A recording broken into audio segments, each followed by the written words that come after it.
Sitting here with Joel Smith, and it's been a while since I've done a podcast, but you're the first one back after my hiatus. So, Joel, what's new?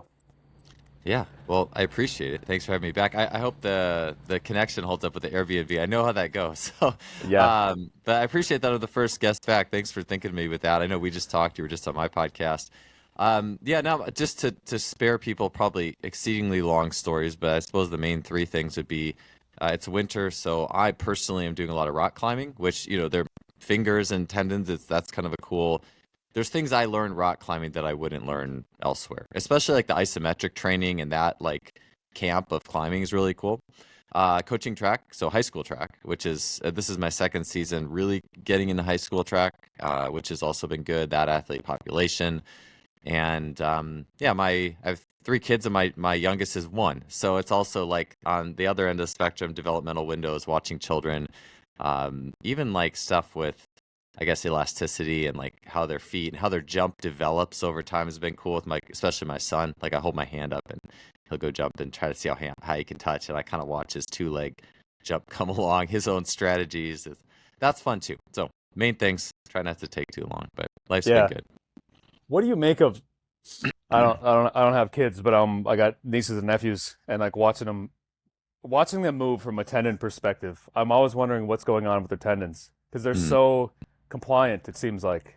Yes, yeah. Yeah. What do you make of like what do you think's going on with their muscle? So like maybe this could help. I saw a study.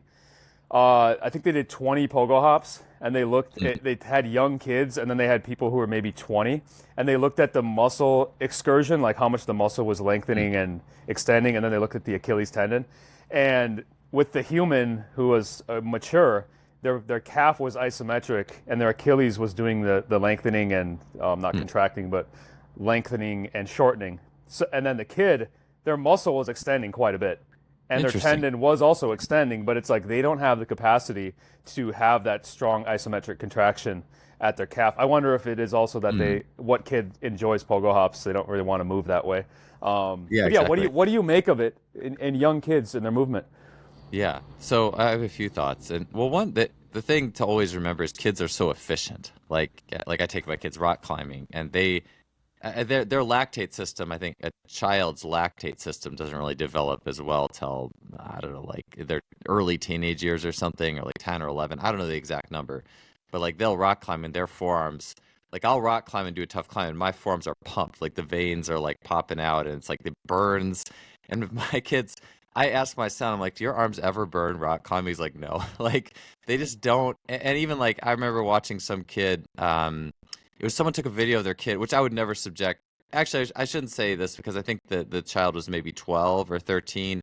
There's that age of when should you start distance running? Simply because like if you want to ruin your kid's athleticism, just put them in distance running too early, And it's kind of almost a thing where they're not going to really do too many other sports, and then you can put them in the the old distance running cross country. But it was like a kid who ran a 5K and it was pretty fast, like a 12, maybe 13-year-old. And they said it was a good run because the kid's heart rate was in like fat burning zone the whole time. So like the efficiency was insane. And it's interesting to think about, well, how could you be efficient? Isn't efficient like if the muscle locks up and the tendon does all the work? And I don't know. I just know children are very efficient by nature. So whatever that is, it's still efficient as the net. But watching my son, it's interesting because he's super compliant, like super bendy. Like he's 98th percentile height as well. My wife's really tall and thin, and so he's very tall and thin. But if he jumps, it's like he uses a lot of slack. Like he can easily go down like butt to ground squat jump. He does kind of like the low squat foot jumps or the deep squat or deep tier jumps. He could just do that just for fun. He's super just bendy. And so if he does like a vertical jump, he can take up that slack and range very easily. And he's not as good off a one. Two, he likes two just because yeah, for that reason, very compliant, likes to take out slack and compliance. So for him, learning to one foot jump is kind of learning to not be so compliant, if that makes sense. My daughter, on the other hand, is 8, and she's like a stiffer jumper. She doesn't jump very well off two. She just kind of runs off the ground off one and does it pretty well. And so I think there's different, but she's less athletic than my son is. So I really don't know. I think even within the population of children, you get differences. You get kids who are just going to be a little stiffer, and then you get kids who are a little more Gumby. And I think the challenge is how did they sort out their technique over time and adapt it? Yeah. The rock climbing. What have you? I've got into the rock, seen some rock climbing content just because of all the tendons in the Oh fingers yeah. and the wrists. And then I've tried. I haven't thought enough on them. But what have you seen? What have you seen from that? Have you taken anything from rock climbing? And then like I know you've had Achilles issues we're going to get into. Yeah. Like, is there any similarity with the rock climbing and those finger tendons and then your Achilles tendon?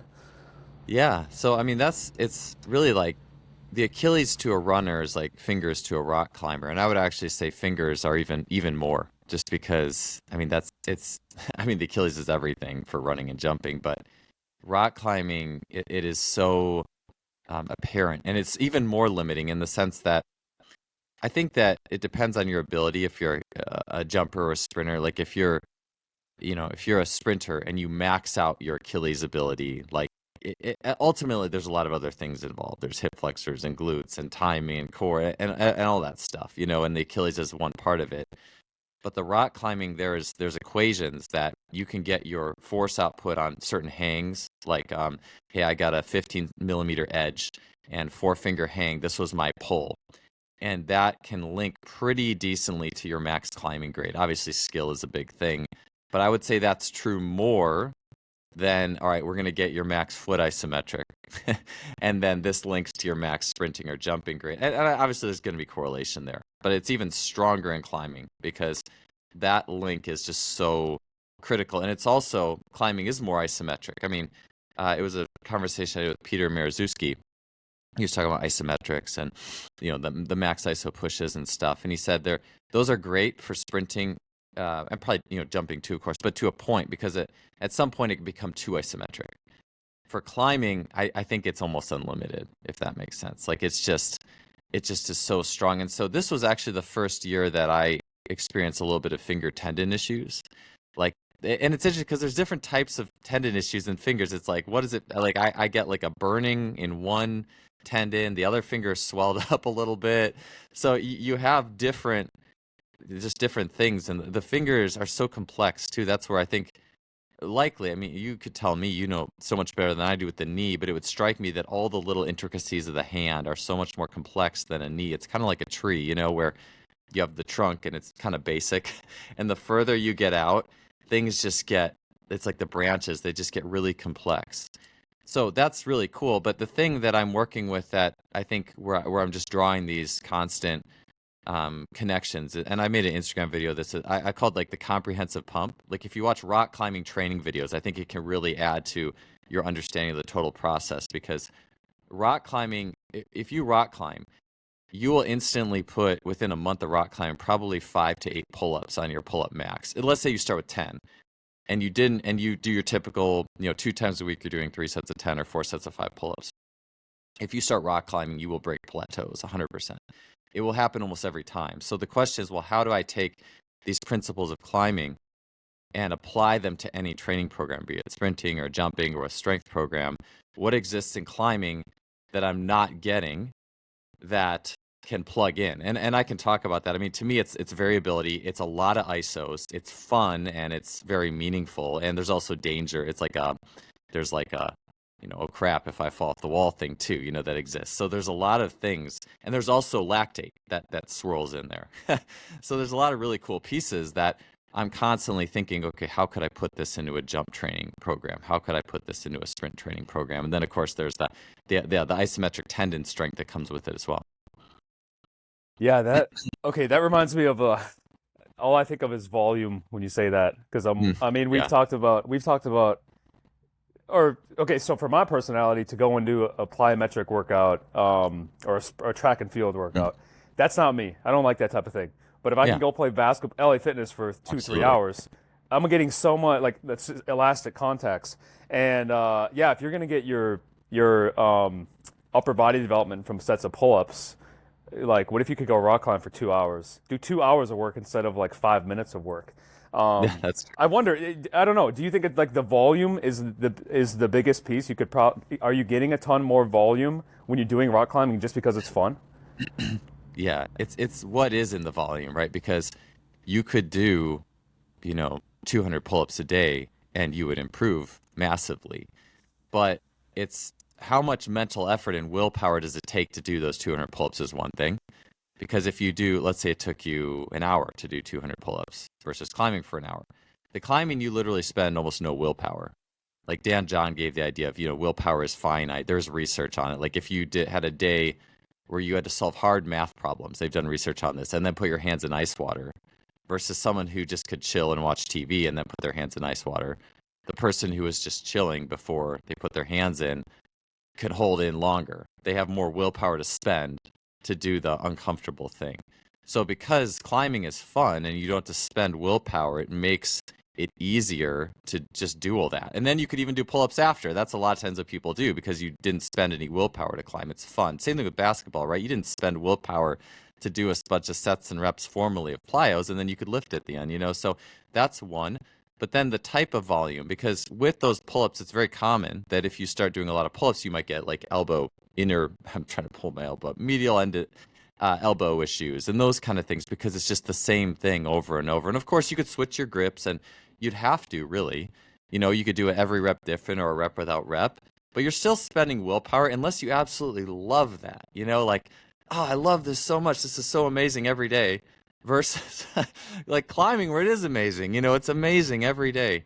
And so within that as well, I think, and the idea of isometrics really hits here because when you climb, literally every climb, it's not like you're pulling up, it's a lock off. It's a series of isometric lock offs in different positions. And so I've thought about that in the sense of, okay, well, if you were doing like lower body training and you had a series of isometric lock offs, but again, it's not, how would you make it fun, right? Like wrestling, I guess, like different wrestling maybe moves that you end up in, or granted, those are probably more upper body, but I do think that it happens in basketball. It's just a lot faster. It's like a way faster version of that. So that's where I am still thinking about how do you take these over. But to me, that just speaks to why I think the next evolution in training is the full integration of the mind, body, spirit. The meaning, the games, the natural pieces that exist. And the more we can find those things, I think the more movement practices we partake in, the more we see those things show up, and we just know now get a natural feel of how to get that in training. It's like here's the training that doesn't expend willpower. Here's the training that does expend willpower, and how can we make the most of that? Um, was this the same for you? Back when I started lifting, like the first 5, 10 years, it was no willpower because I loved it so much. And now it's like Oh yeah, lifting is not as fun anymore. So now it's yeah, now it's taking a lot of willpower, and I'm coming back to being like I love playing basketball. It's not any willpower, but I yes, can't go and do like sets of squats alone. It's not fun. I got to be around a training partner or something.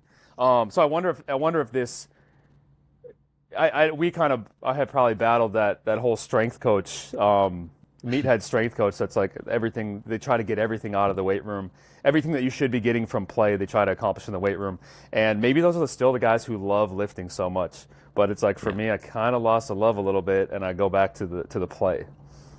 yeah. That's where I'm at. Even my workouts right now, and these give me ideas because I try to write like a lot of online clients I work with. A very strong cohort. I have a winter theme because I try to have themes to the seasons because if you just do the same kind of blocks like all right, we're going to load 3 cycles and deload over and over and you switch exercises, it just gets boring. Like like the seasons is such a cool way to go about it. And so right now it's mostly rock climbing for upper body, and then I'll do like push-ups and a lot of like some of the biomechanical push-up stuff I play around with, like a high oblique sit press and trying to find the helical line, but it's mostly rock climbing. And then for lower body, a lot of it's just like a lot of hill running, but exploring the hill running. Like if I just did hill sprinting, I mean, now I'm 41. I've done how many millions of reps of plyos and sprints and stuff. So now I'll go and I'll do like exaggerate the error. Like I'll run and only run with my knees out or something, like a Goda style. And then that's the error because it's too much, and then I'll let myself run normally and then I feel the internal rotation need. I'm like, oh, it's really cool. And I'll do just different waves and cycles of that, and that's fun for me.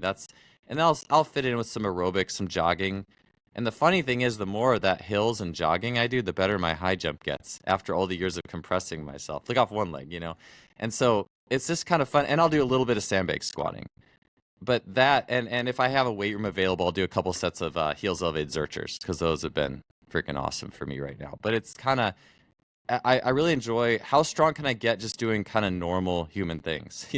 If you just lift some sandbags, you climb some walls, and you run up some hills, what can I get out of that? What can I wring out of that? So that to me that's fun. Like how strong and what can I build my body using these more natural things versus the traditional, and that's really enjoyable.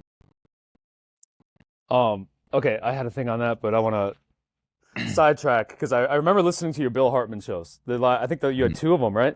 Recently, Uh, and he yeah, was two with him and Chris, yeah, and then one with yeah, just him him and alone. Chris.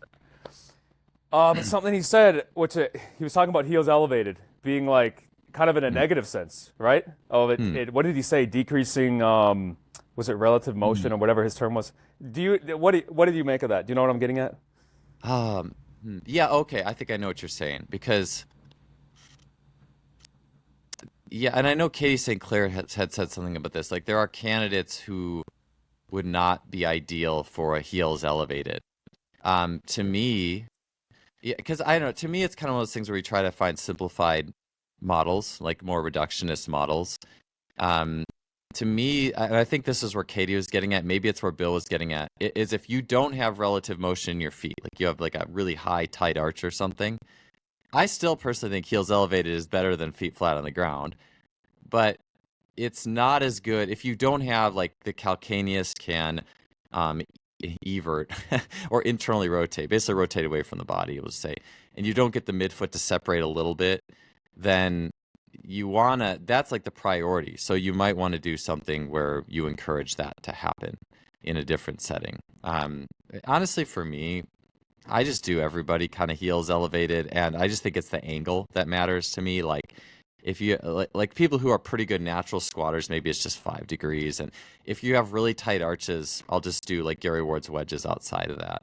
I haven't gotten to the point where I mean, I'm still learning so much of this stuff. Every time I have a podcast with Bill, it's all still a lot of it's new to me. So I can't say with certainty you should be on an elevation you shouldn't. Usually I'll just say, well, you might need a little more, you might need little less. Either way, we all want to reference our heels more on the way down, probably, which is something that actually I've changed my mind on a little bit in the last 10 years, moving away from forefoot mania in squatting.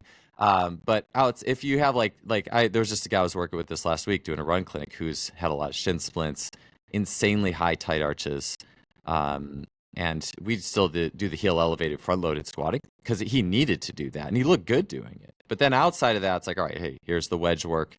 Here's what you need to do to get your midfoot to drop. And that's just how I go about it. But I can't say enough about, um, you know, if you don't do the ramp, how do you set it up? Do you put just a little thing under the heel and then the forefoot sits on the ground nicely, which you could do that too. I'm still figuring that out. Yeah. Yeah, no, that makes a whole lot of sense. So right now you're talking about the seasons, and I think you had said this when we were talking just a week ago, but your running volume really dropped down? Yeah, so I'm running more. So the winter I view it as, I mean, it's like it's in Ohio, right? And I think it's gotten warmer, like, global warming or climate change. I mean, we didn't used to have it was 65 degrees here yesterday or 2 days ago, which is not normal for early February. But usually in the winter, I mean, it was -5 here a few weeks ago, and so I kind of look at, okay, if it's at the seasons, I'll just do more running, but how can I give that running a level of quality to it? So I can't just go run. If I go run 20 miles a week on the road, it's not good for me athletically. Like things just really go south. If it's on the trails, it's way better. And if it's interspersed with hill sprints, like my favorite is going and running for like a quarter mile and then do like 4 or 5 hill sprints, like 60, 80 meters, and then go run a little bit more because it's enough of a wave that like I need that running. I actually am realizing this it just so strongly. Like I just messed around at high jump practice the other day, and I was just doing a three-step approach with no warm up and felt really good. And I've been doing way more running this winter, as how I mentioned, not just flat running, but like running interspersed with hills and stuff. And I've been doing a lot less formal lifting. And I just find that, the more you just do formal lifting, your body just pancakes. And it can be good for like, even a two-leg jump, a standing vert, and all that stuff. But a single leg jump, I mean, it's a different ball game. So I've been enjoying it. And just even thinking too, as per the game, when I played basketball, I realized just how much your perception of how hard you're working shuts off. Like if you were to do all that heart rate stuff and hey, I said, hey, Jake, hey, okay, all that heart rate spikes and you did in basketball, we're going to go run 200s at the track. You would have run probably about 18 200s and it would suck. How you would perceive it is this sucks. And it's less athletic. It's the same thing. So I think I've taken for granted how much I've been getting a lot more into heart rate. I wear a polar monitor like a good strength coach should. And I'll look at like how long does my heart rate take to recover and all this stuff. Because I also realized that, and if you're working with athletes who play sports, they're going to get that. But if you work with a Gen Pop, I do think it's really important to have a working relatively high capacity. And I think for me personally, it's even higher. My aerobic trainability is pretty high. And that doesn't mean I should just go run miles, but I've realized I should always be in basketball shape because if I'm not, like everything gets worse, even strength, even max strength. So, I've been doing a lot. I've been trying to prioritize VO2 max and athletic ways more. Okay, so yeah, I was under the impression you were kind of taking off the winter from because you're adding in rock climbing. So I thought you were taking off like a lot of the running and sprinting and stuff, but it sounds like you're kind of keeping that in. Because my question was going to be on like all the tendon issues that you see are just too much too soon for the most part. You're just doing too Yeah. much too soon. You took time off. So have you seen that when you do this seasons of training? If you take too much time off for running or Mhm. sprinting or jumping, it's so hard to get back into it. Or like rock climbing, if you're not rock climbing all Yeah. summer and you go into it, is it like do your tendons just blow up right away or what? Yeah, yeah, yeah. Yeah, so that's the big one. It's just finger strength is so low early in the rock climbing. Like the first week, I know I just have to take it easy and not even try like the top two grades I would try the previous year. Not because I don't have like at least some level of pull-up strength or pulling strength. It's just I know if I go for those climbs, I'm gonna mess up my fingers. Like I just it's just a given.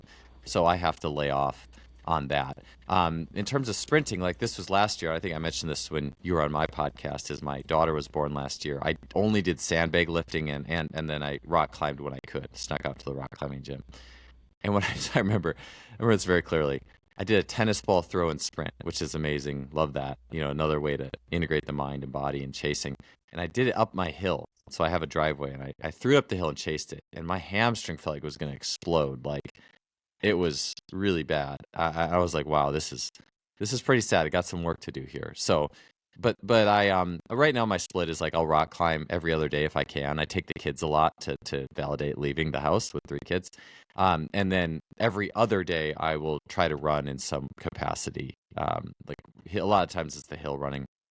So it's like a running, climbing, running, climbing, running, climbing type thing. So I try to have it a little bit of bleed. So this year, it should transition pretty nicely. Um, have you messed this up? Have you messed this up in the past? Have you taken winters off? Well, I mean, you lived in Cal for a bit, but like living in Ohio, did you take Mhm. winters off of too much running and then something blew up? No, I think really, I tell you what, Jake is, and maybe you You tell just me with this one. you know better, huh? You know Yeah, better. well, I'm. This is something I've really had to kind of come to terms with. You know how you mentioned like lifting got to the point where it wasn't fun, and in my mid 30s, I would say going out and sprinting and doing like jump workouts and plyo workouts wasn't fun because I just had got to the point where I couldn't move the needle. In fact, I was being confronted with a very great demand of work life and family life and kids, and I'm getting older and I can't adapt because of all this extra stress. And I'll do a workout I used to do and recover from, and my vertical is down 2 inches, and my weight. Like I remember when I turned 35, like there was just this day. I don't know what it was. It was like this accumulation of everything. Like it was finishing, or I had finished the speed strength book, and I think my second child had been born, and I had a really good training year the year before, but it's like just nothing, training. I didn't like mess up my training program or try anything crazy, but just crashed. And all my lifts dropped like 30, 40 pounds. Like it was, I think my body was just like, nope, we're done. Like, but I tell you, like I've been obsessed with training since I was 11, and I have a really hard time. The longest I would take off was track season when I was in college. After the season ended, I would go till I couldn't stand it, like 2 or 3 weeks, and it's like I'm sitting around. I'm like, I got to start training again, and then I start training again, and but even then, like I mean, every year is like I did so many years where every year is pretty much the same thing through the whole year. I mean, we're talking ever since I finished college, age 22, 23. I'm training speed and power almost year round, same lifts almost, same jumps, same everything for 13 years with no break, and then put all it was just done. Like my body's just like, nope. And so now I've gotten to the point where the seasonal approach is great because, it's like, oh, it's this season. Yes, it's all new again, just like playing a new sport. And then and not only that, but then I also explore the thing. It's not just get the time, it's find all the little inner workings of whatever I'm doing. And then you go to the next year. And so, yeah. So I don't know if I answered your question too much, but I think I know I've evolved to the point where I always know, you always know too, like, right, I'm getting into, it's spring, so I'm going to start getting out the timing gates again. I know I'm going to take it pretty easy the first few. And I also do a lot more on timing now. Like I find injuries, by and large, are usually timing issues, like minute, like maybe the hamstring fired 2/1000ths of a second later, 1,000th of a second later than it was supposed to, like a little muscle in there, right? And I'm convinced that fatigue causes these little timing or stress, game stress, perception loss, these little mismatches in internal timing in your, because how else do you explain how athletes who should be injured, right? Like, oh, you have this crazy anterior pelvic tilt and this is all wonky, but they can time it. They can still keep it together. And so I do a lot of stuff with metronomes and music to make sure like timing is synced up. And I find that really helps. I have like, I'm almost getting a little OCD thing creep up though when I do sprint work, like short sprints. Like I'll throw a tennis ball and chase it. I have this little OCD thing I have to deal with that says don't pull your hamstring, because I just turned 40 last year. I never had it till I turned 40, and now it's just like I have to deal with it. It's silly, but it's like it's kind of like it'll be a fun mental challenge to overcome. So yeah, that's a little bit of with the transitions there.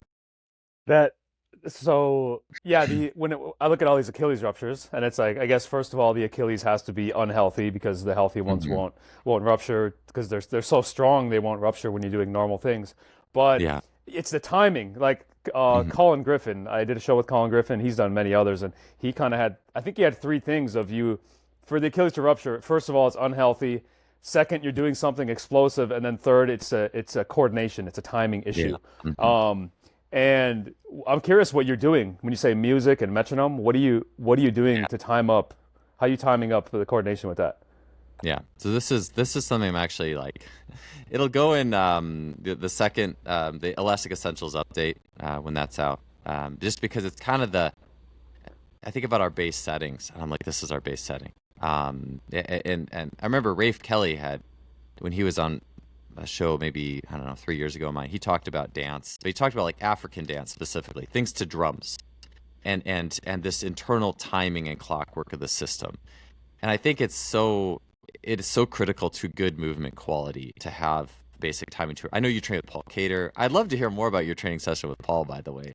Paul's the man. Like you don't know until you actually go train with him. I feel like, he does a great job with the podcast, but just getting in person with that guy. And so he was the first guy who really got me on rhythm. Like he would have a speed ladder, and he's coming up with basically dance moves, a way to dance mix like the steps you do on the speed ladder, but then make it creative. So I just do a lot of, and this is common in distance running.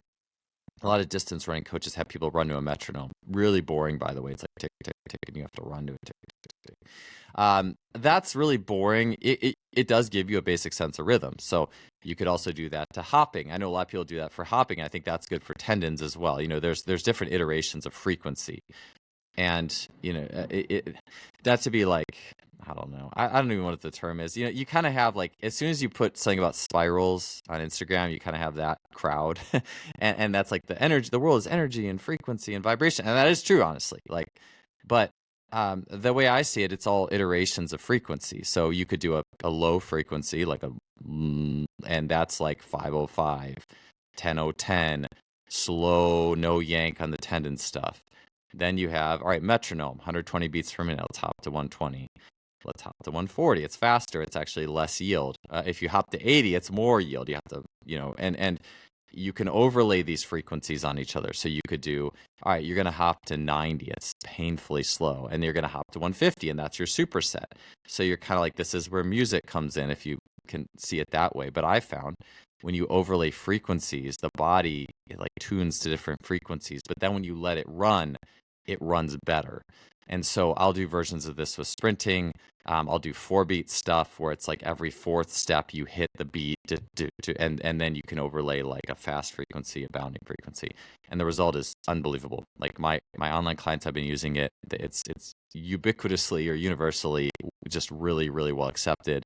Gets things moving in a really good direction. I think it's a future piece of how we see movement and I guess you could say speed. But the cool thing is when you do it and then you go play sports, you start to take a little bit of that sense of rhythm with you and that quality. So without giving away everything for Elastic Essentials too, that's been a really, really big thing I've been exploring and I love it. Like I can't wait till it's the summer and I get to start doing that stuff again because it's really cool. Yeah. Yeah, Paul Cater, definitely a different experience. That was a lot of fun. It's just a crazy gym. He has so much equipment, but so many things I've never seen. Unbelievable.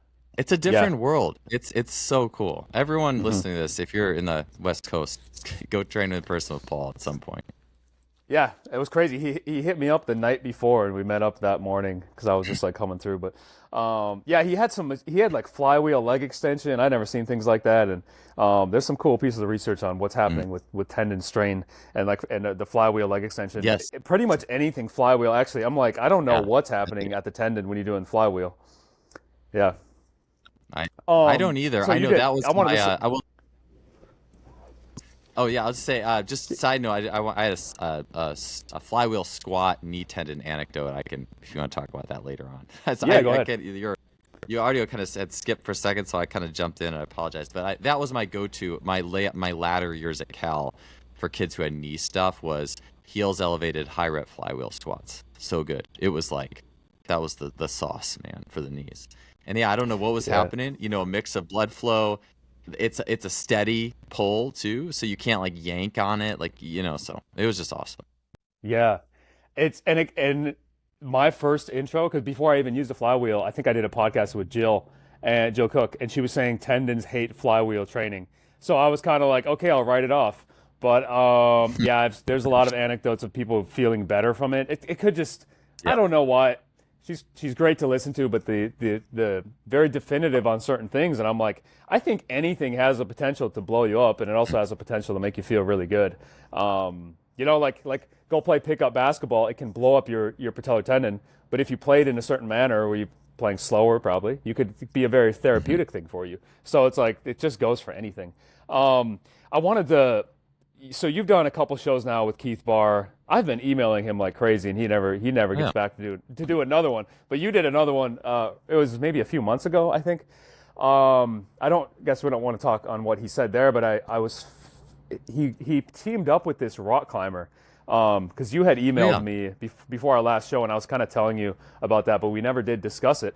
And it was he called these hangs Ibrahangs. Have you seen this? Yeah, he mentioned it on the podcast. Yeah. Okay, because I was kind of digging into it a little bit, and then I paired it up with something Gerard McMahon had said on Twitter about the forearm muscles being, I forget the muscle terminology, but it was that they're fully activated or they're at their near maximal contractile potential, whatever it is, at a very low load, like 30%. 30% is going to get like full activation or something. People can look into it. I don't know the exact terminology, but I was thinking like, okay, if these muscles are activated with like a very low, I guess, activation, if they're fully activated and you don't really have to work that hard, versus like the Achilles, or the calf muscles, you have to work so hard to get those things to fully activate. And Mhm. then that muscle activating is going to be the thing pulling on the tendon. Is to get some development of the Achilles, you need a big hit to the calf muscles. But for the forearms, I'm like, if you don't need to work that hard to get the finger tendon development, maybe you don't need to do that hard of training. And the Ibra hangs, I think he was comparing maximal hangs, like hanging it as hard as you can pull, versus doing like really easy short sets and over many weeks or something. It was very comparable differences. I think it was in finger strength, but it made me wonder with the finger tendons. I'm like, I wonder if that's a tendon that develops from tons of volume.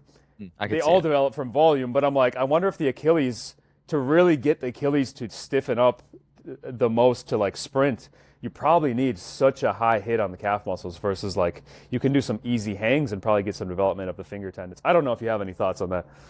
Yeah, just anecdotally, I would say that's probably true. It's so interesting to me. You get a lot of rock climbers who are just very thin individuals and probably more slow twitch and probably not super forceful, but they just hang out on the walls all day, and they become very good climbers and their fingers become insanely strong. Whereas, it's interesting. Like I have a lot of high jumpers I work with who also happen to be distance runners, just because it's just high school and it's just I wish I had some more volleyball and basketball players, but I don't. I got to start recruiting those kids.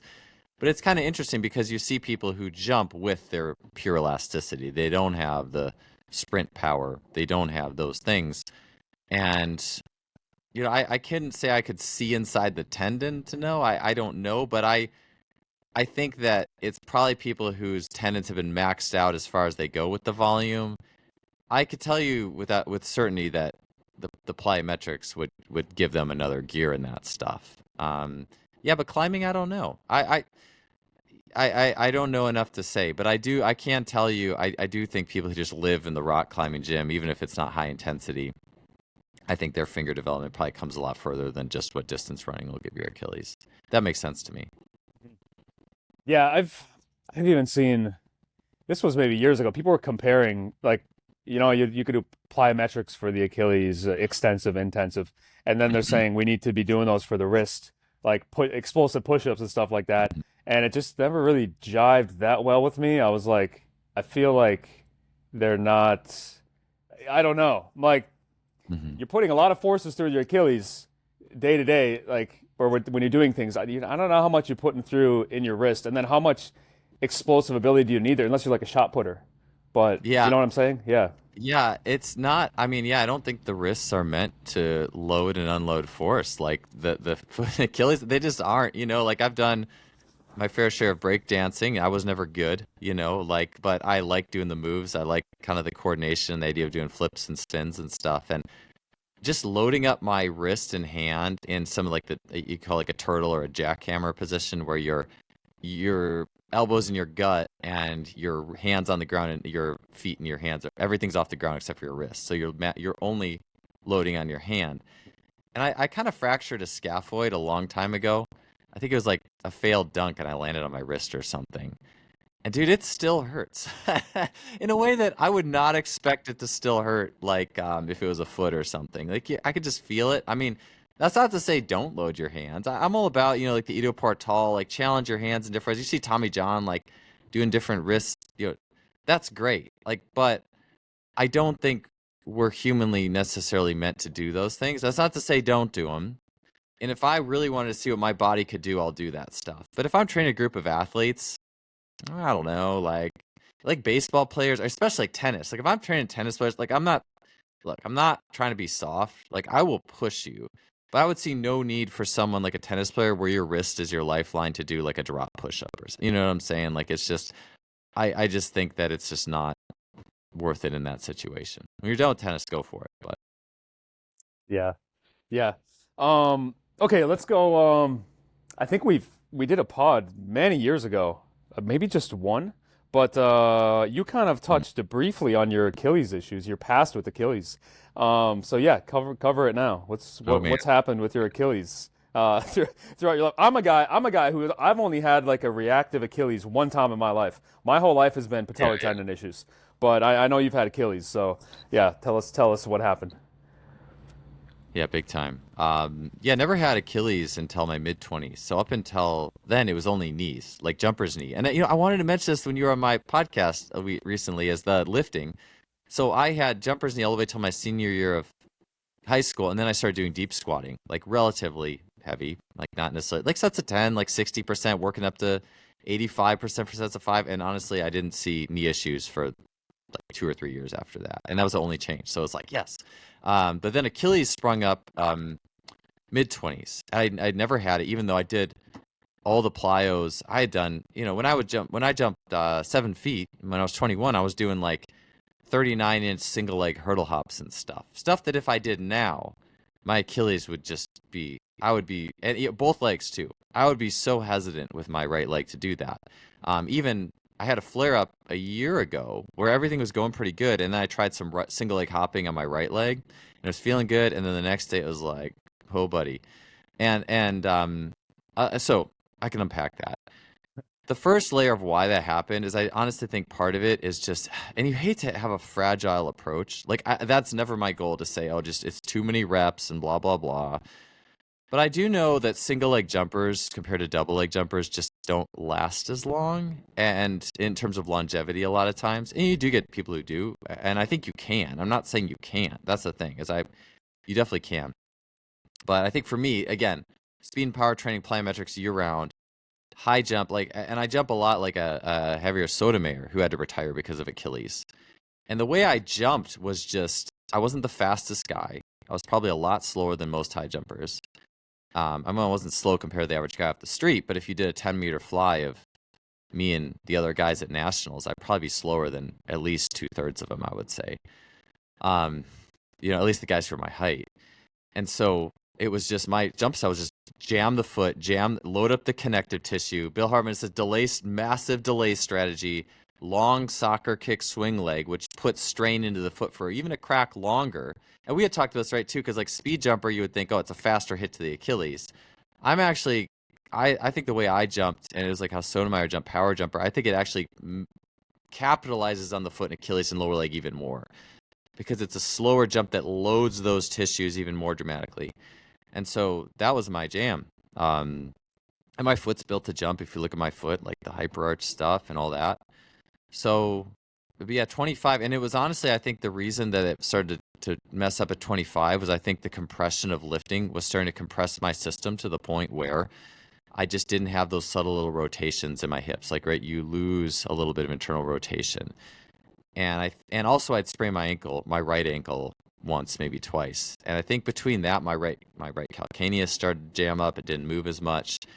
And I remember doing track practices, 26, and my Achilles would hurt the whole first 30 minutes, and then it would calm down enough to jump, and I would just make it through it. I was like, I hope I make it through it. And I did, but it kind of was recurrent to the point where up until 34, 35, maybe 36, I couldn't even go out and run 4 200s without pretty serious pain. And then it was David Gray showed me like some wedge work. He showed me how to mobilize my calcaneus on Zoom. This was before David blew up too. This was like, he was just helping me. And right after that, as soon as that happened, I was like really like free. Like, and I think part of it was the mechanical, and I also think part of it was also like just the psychological, like the full integration of all that, because that a few years later actually didn't work for me the way it worked originally. And so, but I still train based off that idea. So nowadays, my main like way I work with it and get it better is I do a lot of variable, the same way rock climbing is. Rock climbing, if you did the same holds over and over again, if you had the same 2-finger holds and ran that the same pull way, you would mess up the pulleys in your fingers for sure. It's because you do a million different little holds and angles and trajectories that the hands can be robust. And so that's to me like why I like running with barefoot shoes in a creek bed, because you have a million little rocks and different angles. And I found for a long time that was the jam. Like that worked better than anything, better than any lifting protocol, tendon protocol. It was just, and it took no willpower. I didn't have to go and make extra timeout or do anything extra. And then I remember it was so good, and then I ran into trouble one day doing like, I think I got a little too carried away with I did like a trail run with barefoot shoes. So again, you have a lot more pull on the tendon because it's a flat. and I was doing a lot of jumps that day along with the trail running, and it's just something that just sent me off spiraling. And so these days, I will do that, but a lot of it is discs. I will do tendon. Basically, if the discs don't work, so this is kind of like my lines, like creek run first, variability, natural, pure nature. That hopefully will give you enough. Two is, okay, then I'll go to Marv Marinovich discs, which is like variable, circular. That just seems to just be magic. Like if I do 500 of those, the next day it's like magic. And then And if that's that sorry, doesn't work, sorry. oh That's yeah, Want to explain that? oh yes, yes. The Okay, discs, yeah. so if you YouTube Sports Science Lab, because to my understanding, this came from Marv, and a lot of this came from Edith Hoyce. Like if you kind of go back and like where did all this go to? So Marv Marinovich and Gary Marinovich were famous training brothers, very counterculture. What's the word for? Not counterculture. I mean they are, but it's like contrarian. That's it. You had a podcast. I think it was like the Contrarians. Like so, Gary and Marv were contrarians, but they integrated rehab into mainline training, and it kind of almost their training was kind of souped up rehab, if that makes sense. Which honestly, I think for a lot of pro athletes, it's a pretty good idea. And a lot of the work for footwork was a really big part of it. They'd have you go on PVC pipes and roll back and forth with your feet. They'd put you on discs. So like think there's different diameters, but there's a small disc. It's like a 5-inch disc, and with a little ball, like a golf ball on the bottom. And I like it because it's hard point. It's not like standing on an RX pad. An RX pad's too much sink and wobble, and too much sink, and not enough like rapid feedback. So you got the 5-inch. You also have a foot diameter, a 14-inch diameter, with like a doorknob on the bottom. And so I'll stand on these usually with one leg, and then hold on to something and do like circles with my feet. I'll do calf raises. I'll do, and I try to get it too where the toes are right in the middle of the disc, so that's the center, or the transverse arch is the center point. And then you're just doing circles, you're doing calf raises. And there's something about that just gives the foot this variability and blood flow that is extremely healing, and it's not very complicated. So that's a lot of the footwork. If you look up like Sports Science Lab footwork, you can see videos with all sorts of that stuff. So you said one was the trail running, two is the discs, and then next is Next is actual biomechanics and rehab protocols. So I'm kind of like look, let's go. Tranche one is like, let's just play in nature. That's how we should do it. If we only did that, you probably wouldn't have so many issues. It's like rock climbing with enough variability and intensity management. So that's tranche one. Tranche two is the discs, which I've kind of realized I just have to do that pretty much like 2 or 3 times a week, at least a couple hundred reps, and then that's pretty good. Tranche three is, okay, let's get out the Gary Ward wedges. Let's mobilize the foot. Let's do some midfoot mobilization. There's also some, I don't want to complicate this, but like right socket orientation or reorientation is a Bill Hartman thing where basically if you're a narrow ISA, we all get pulled down to the right. And what happens is that right leg gets more supinated and it gets more locked and rigid than the left leg. And that locked nature of the right leg furthers I mean, if you have a locked right leg, your Achilles is just going to eat it, man. Like it has no way to escape. And so that's where I hope that the previous two can get me out of it a little bit or enough, or give me enough variability. It's not a big deal. But then tranche three is, okay, let's mobilize the midfoot. Let's get out of the right socket. Let's do some of the more isometric slow protocols. That could also be, I like a Jay Schrader combination where it's like you stand on, Tommy John had this too. I don't know if he got it directly from Jay. I'm assuming Jay did something like this, but you stand on one leg for like 5 minutes, and then you immediately pop off that leg and do like 50 calf raises faster, like with a pause and stuff. And that's always been awesome too. So like just that, basic rehabby stuff, toe strength, forefoot strength, tempo. That's like the third. Honestly, if I had more time in the day and someone said, hey, you have to high jump 6 feet in 2 months, yeah, I would definitely do all the tranche 3 too, 100%, so I could handle more. But that's kind of how I go about it, just because I will only kind of get to the most rudimentary if I absolutely have to, which is probably not. I would not necessarily advisable practice, but it's the easiest practice from just a general flow of things. And that's like your method to stay away from Achilles issues, right? Not like if it's blowing up currently, you're gonna. That's not your method, is it? Yeah, I would say that's just like, so prehab is basically tranche 1 and 2. If it's Mhm. having problems, then I have to go to the third, you know. And honestly, if it was my full-time job to be an athlete, I would be doing the third like for 30 minutes. I would like, athletes spend time that I just don't have time for it, honestly. So it's like it's just the quickest way to get more, as many qualities as I can, and then still be able to use it as training. Like running in the creek it's aerobic, it's zone 2 cardio, it's kind of like a little agility, and it's also variability for the forefoot. So I'm knocking out a lot of things. If I just sit for 20 minutes and do tendon rehab and foot rehab, well, that was just foot rehab. It doesn't. That's 20 minutes I could have spent writing content, or it's just I always have to trade it off against something. Yeah. Did you say in our last show the 5 minute stand, single leg stand, that had an effect on your Achilles?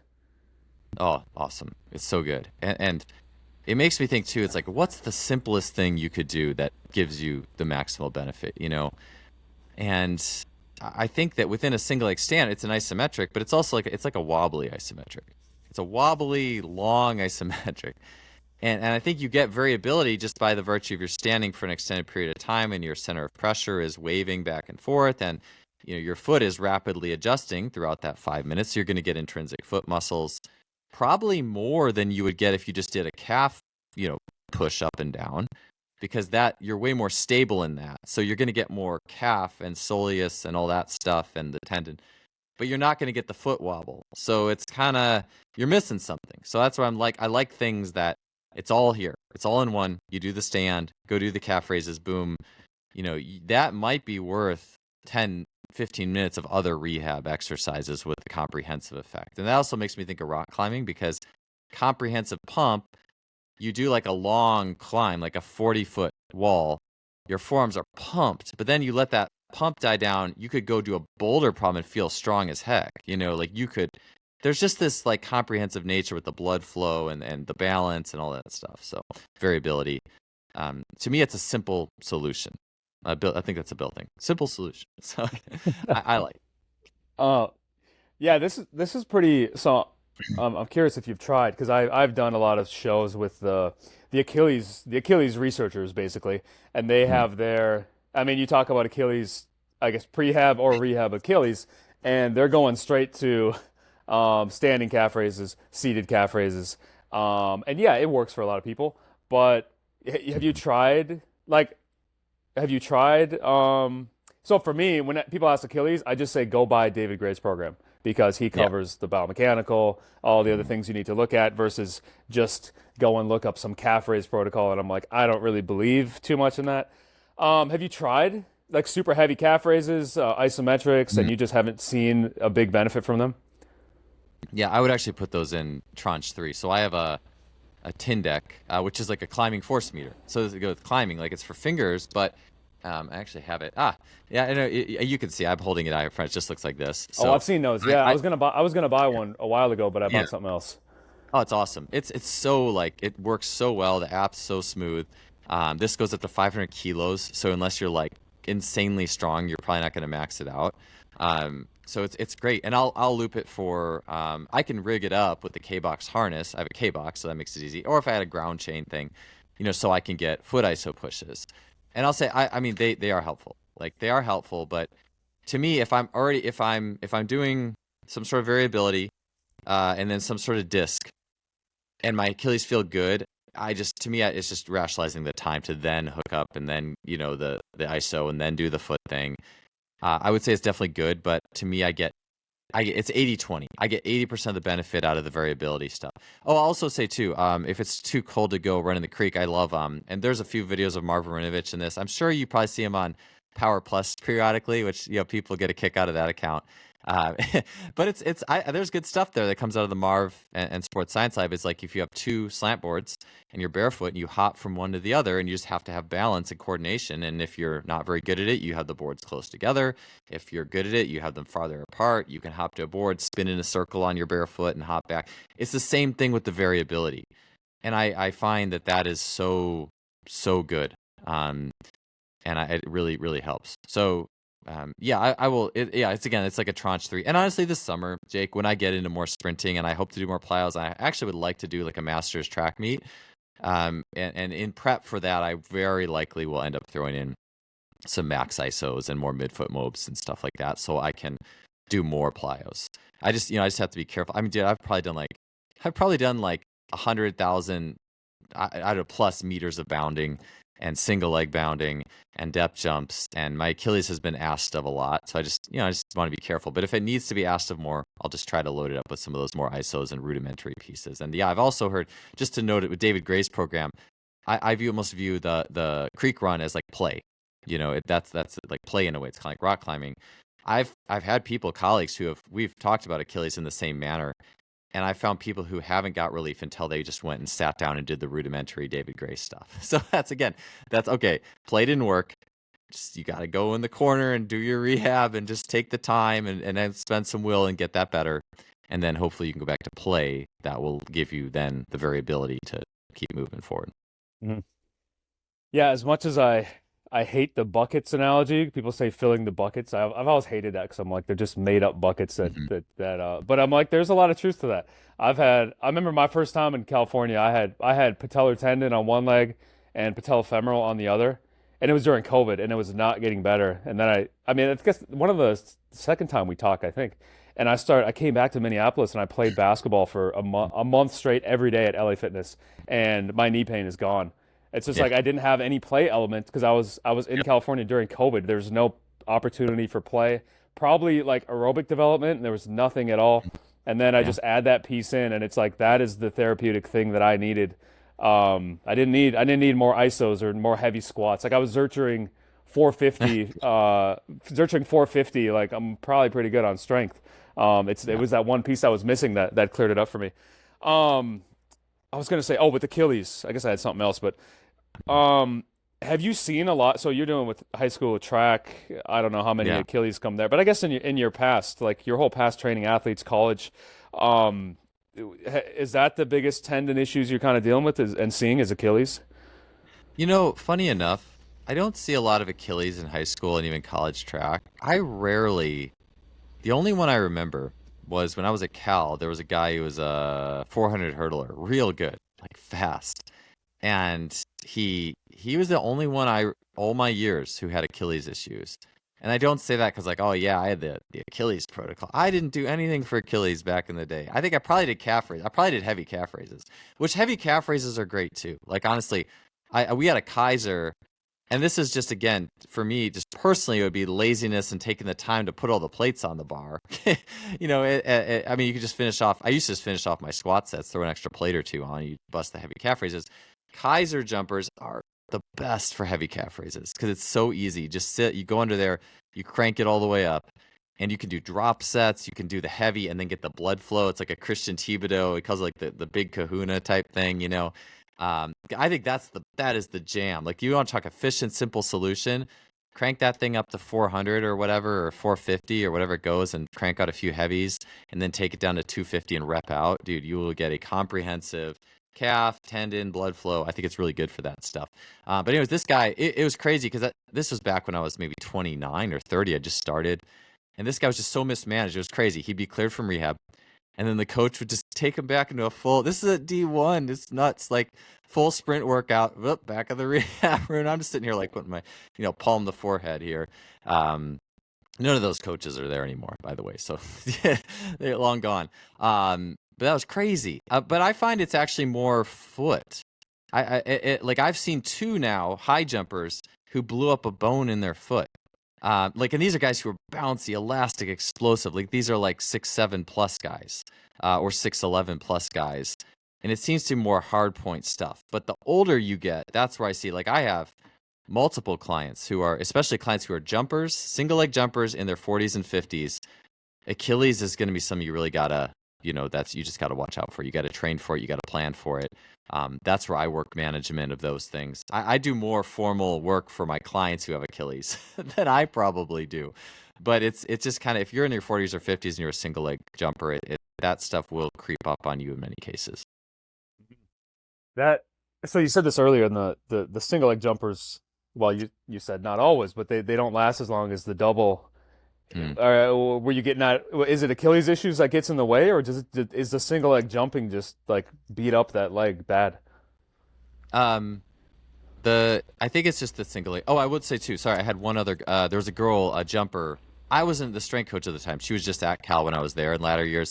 She was someone who had like very little dorsiflexion, very stompy, like didn't really go over the midfoot very well, and she blew up her Achilles in long jump. And I actually remember I actually helped out. Like I was taking a look at her foot for a minute and just showing her like just some stuff to like get the calcaneus moving. This was after she was rehabbing or something, and she was in that return to play, and we were just taking a look at how her foot was moving, and her calcaneus was just frozen, like it just didn't move at all. So just yeah, show her some wedge stuff and whatnot, and it seemed to make a good help in her getting returning to play.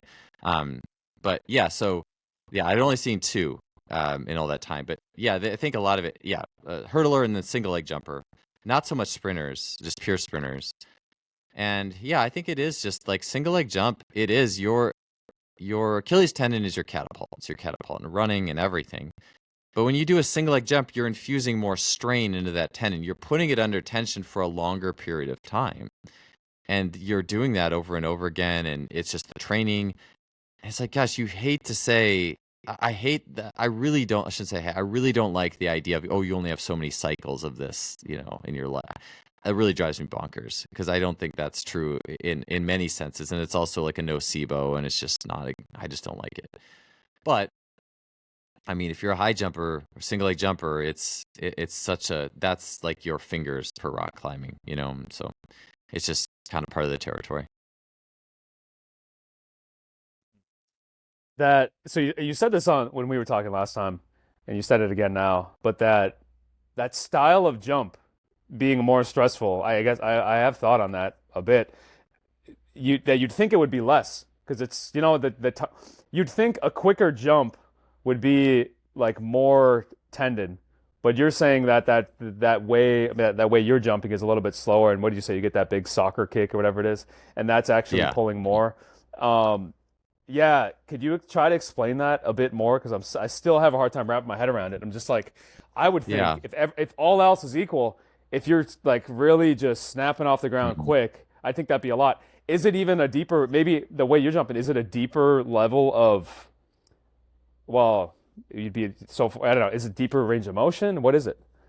Yeah, so that's a good point. So this is kind of this can get into some of the actual mechanics, like the bone structure and the pronation. Is I find a lot of track speed jumpers, and you could even say the same thing for like a basketball player who takes off quickly, like has a quick ground contact.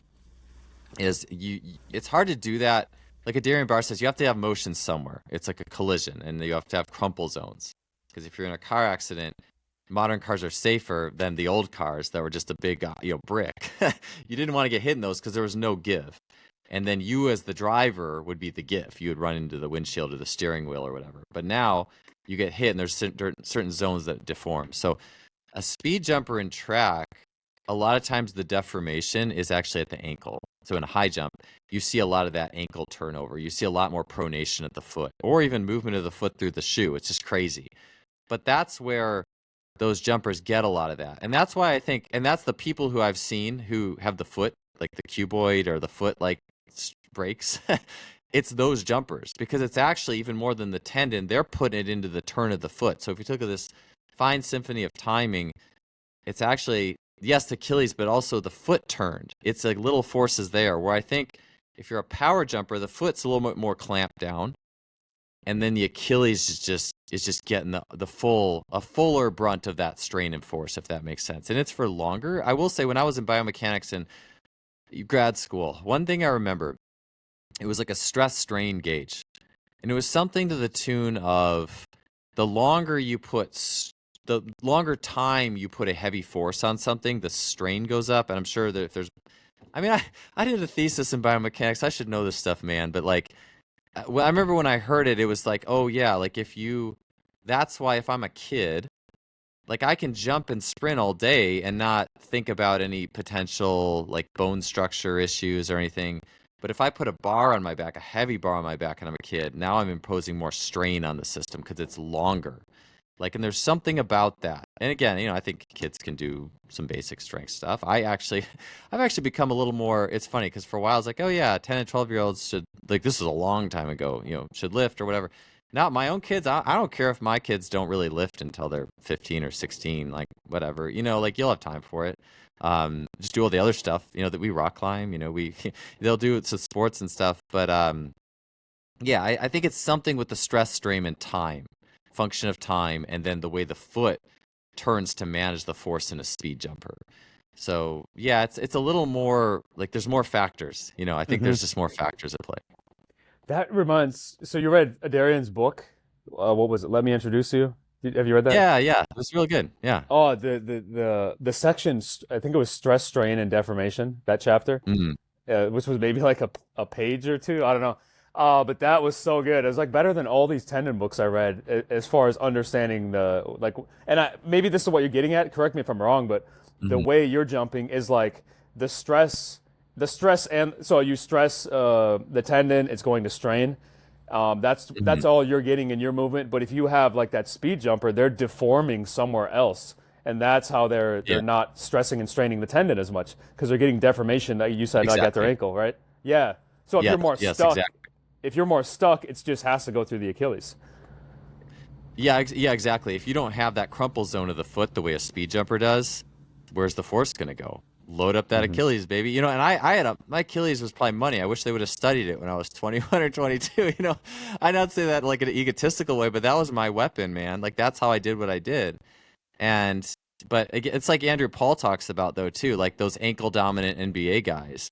That's the area that's going to be on the razor's edge is the foot, ankle, calf. And if you mess that up, it's going to be that's your lifeline. That's where you make your money. So it's like the more you do that, you just have to be more careful with that area. And I think that's just it. People say, "Oh, you only have so many cycles or this." It's just this is your critical area. Know the biomechanics. Be careful in loading. And I think you do the best you can do with it. Um, Hopefully it's not just an outlier, but what do you make of LeBron? Like the way his feet are turned out, and have you looked at the way he jumps? Mm. Does he have a good crumple zone, or is he a guy that's stuck and he's just been able to not pop his Achilles or have a serious injury? Yeah, I mean it is funny, right? Like, so foot turned out. I will say, if your feet are turned out, and he is a very linear player. He's like a slasher. He's like I'm gonna blow by you and beat you with power and strength, more than like I'm gonna juke you out of your socks and like do a step back and like I mean, not that he can't do step backs, of course he can, but he's more of a linear guy.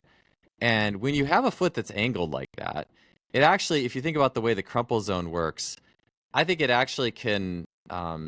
So in a high jump, the way the foot pronates, and of course you could do too much too. There's a razor's edge to everything. A speed jumper who overpronates could have some inner ankle pain issues, maybe even an injury requiring surgery. So there could be too much. There's track coaches who don't like pronation and coach it out of people. I'm a in the middle type of person. I think you could do too much. I don't think you should coach it out of people. But I think LeBron, if you have feet out to the side, that's going to make you internally rotate more. It's going to make the ankle roll a little bit more when you plant. Because, well, where's the force going to go when you plant? It kind of makes it roll. What's the issue? Like I mentioned, my right socket, and I really don't want to get too complex with biomechanics because I've been confused. For people listening, like I've listened to Bill Hartman, I've listened to all the people who've learned from Bill, and I get lost so fast. I feel like I'm in calculus class again, so I have to listen to it again. I have to do practical things. I have to talk to coaches who have done different iterations. I was like, okay, I get this now. So, but just as simple as possible, my right Achilles, the worst. Right socket means you don't internally rotate well through the right leg. You get pulled down on the right side, you lose internal rotation, and that internal rotation goes all the way down to the Achilles. The Achilles, or the calcaneus. The calcaneus doesn't internally rotate or move. You have to have an internal rotation of the calcaneus to mitigate, to be a damper for Achilles strain. So if LeBron is kind of toed out, that's kind of, it naturally sets off internal rotation because it's kind of like, all right, like if you put your feet really wide out in a squat, like you almost have nowhere to go but internal rotation in a way.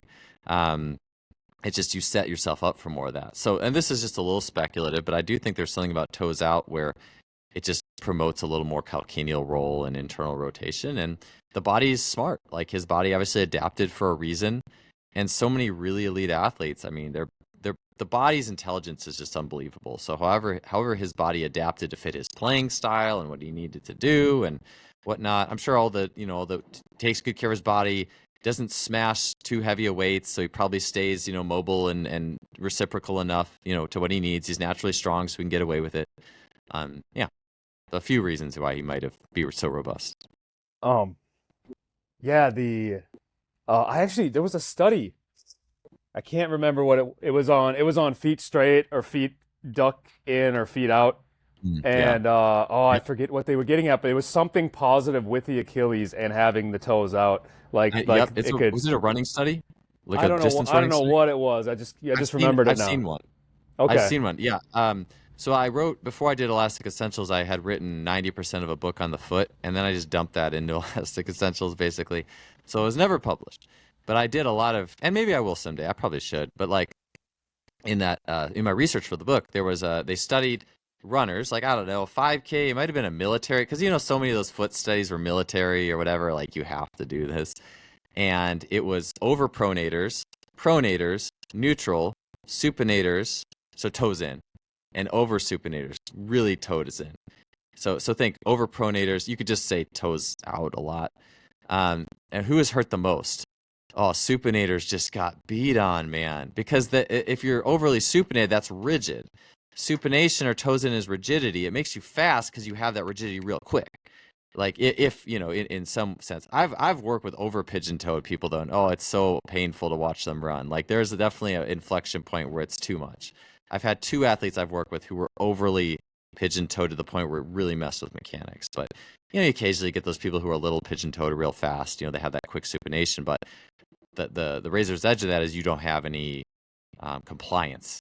And I remember working with a guy, because I will bag on Goda, and maybe they've changed their ways. But I remember I was at one of Darian's things, and there was a guy who was really into Goda stuff, and he was talking about how he's getting IT band pain, and it's like in my mind, it's like, yeah, no shit, like because you have no dampening. If everything's supination, you're not dampening, and so I'm sure there's better iterate. Maybe I was missing something, but it's just there's a cause. And effect to everything.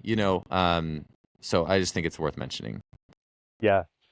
Yeah. There's the yin and the yang. There's none. Hmm. Well, from what I've seen to Goda, yeah, it's all one way and not the other. Hmm. So we talk about that crumple zone with the Achilles, like the Achilles, and having it come somewhere else. What do you think of the knee, patellar? Is Yeah. there none? What's the crumple zone there? Heck yeah. Yeah, there is. Dude, my right knee, because I maybe I didn't mention this, is my right knee, I used to think it was effed. Like in the sense of I was just like, I did something. If I got an MRI, I bet it would say I messed something up. And then I'll tell you what, all the work, and this was all through my 30s, and it was just the more lifting I did. Powerlifting phases of lifting. I'm a narrow. I'm going to get super compressed and pulled down hard on my right, lose internal rotation in my right knee. Sure as shit, my right knee just starts hurting like crazy through my 30s and then late 30s. And I fixed it by it was just doing like basically just internal rotation drills, just single leg squats and lunges with a focus on internal rotation capacities. A lot of stuff in Alex Effer's lower body course, which is a lot of Bill Hartman's type of inspired ideas. And then like right socket type stuff, just single leg and balance and just trying to get those legs evened out. And then, with the midfoot mobilization as well, but a lot of it's the discs. Like just doing the discs, there's some about that where the body gets to pick, like single leg squats on the discs, it gets to pick how much like external rotation you have available. Like if you're on your right leg and my right knee hurts and I can't internally rotate, and this is something I heard Chris Wycus say, is okay, you need internal rotation. The comment thought was, let's put you in an internally rotated place. But what if I don't have it? I'm just going to compensate or move some weird way, right?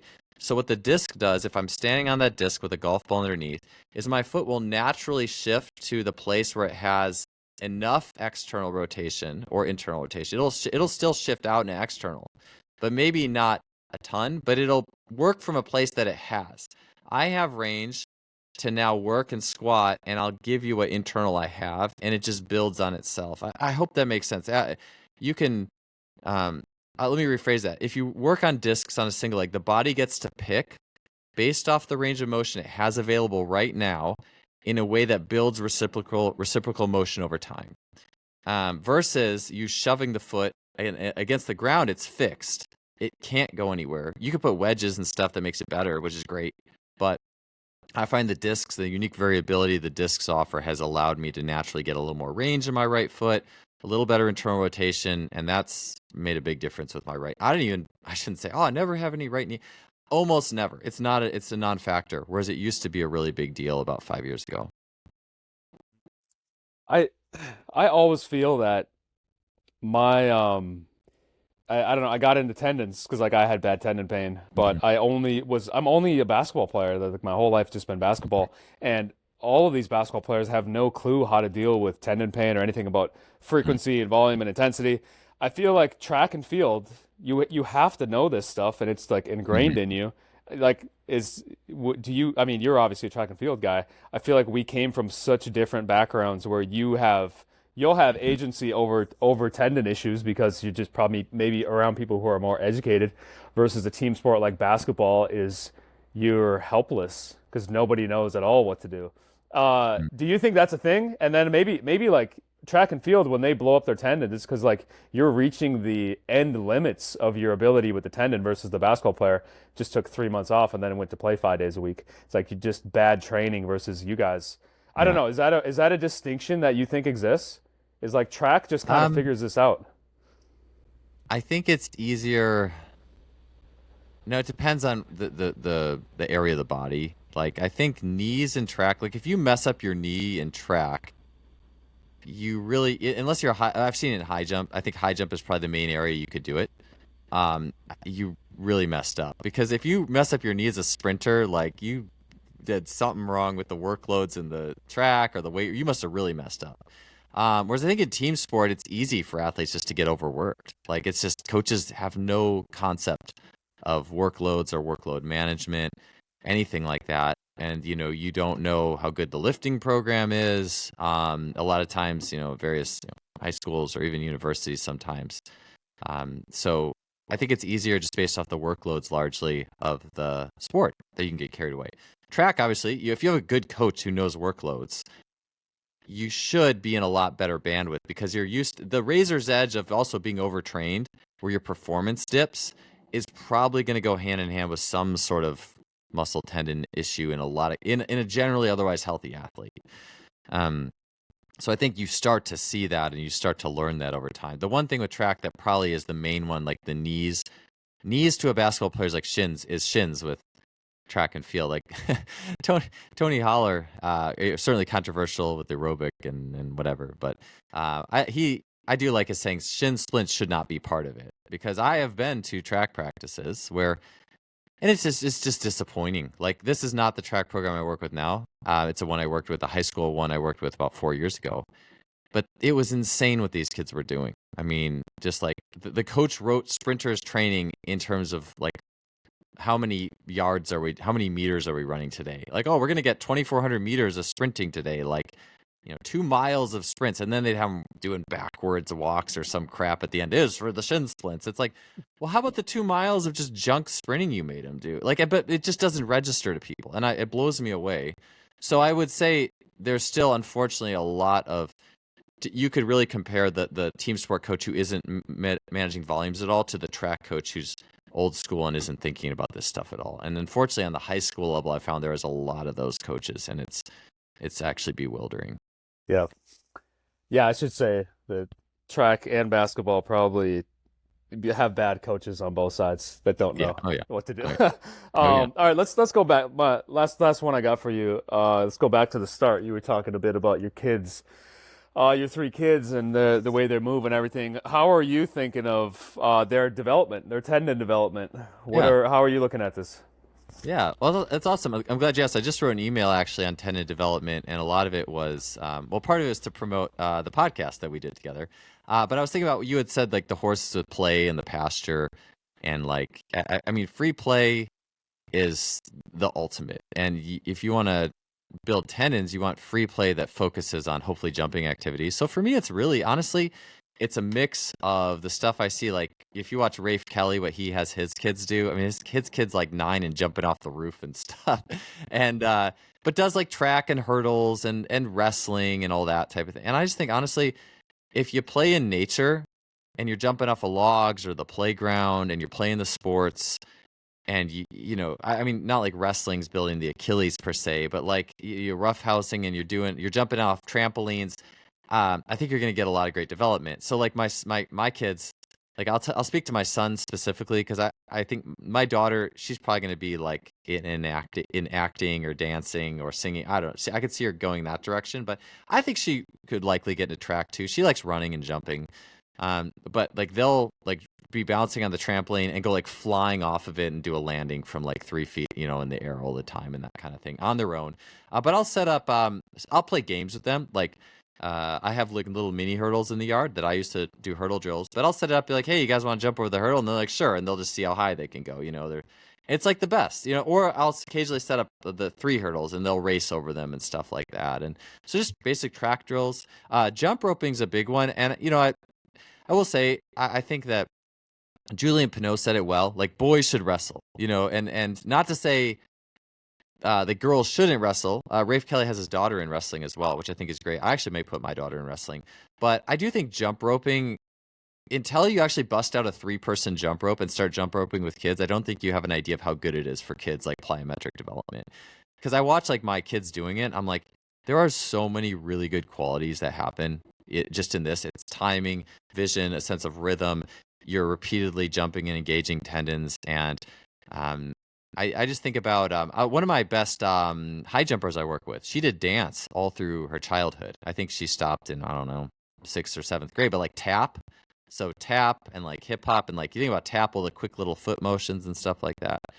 So yeah, I think, yeah, basically play that involves jumping, jump rope on some level, trampolines, flying through the air and landing, those kind of things. Just making sure they're doing that and having fun. Those are definitely the big ones. So I think we're off to a pretty good start. Oh, even rock climbing. My son will climb up to this like higher and just go flying leaps off of high things. That's always good too. Yeah. All right, Joel. Tell everyone what you got. You got some things coming up, right? Tell us about that. Yeah, a few things. So this summer, I have a seminar, July 11th and 12th in Cincinnati. I have my Elastic Essentials Level 2 seminar, which you don't have to have taken the online course, the one to go. Anyone can go. It's open to anybody. 2-day seminar.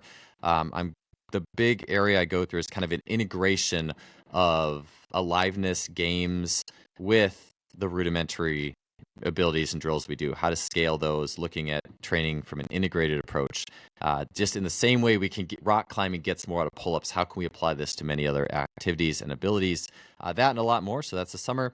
And then I'm finishing a swim strength book that I've been trying to finish for a long time. And I also have a new course in the works. It's the material's done. It just hasn't been filmed yet, but it's called Athletic Fusion, and it's on a very similar thing, the integration of play as well as complex training to make training a creative art. That's the goal of that course. So that's what I got on the plate, and I'm excited for all those things when they do come to pass, hopefully soon. Yeah. All right, man. Thanks for coming on. All right. Thank you, Jake. Appreciate it.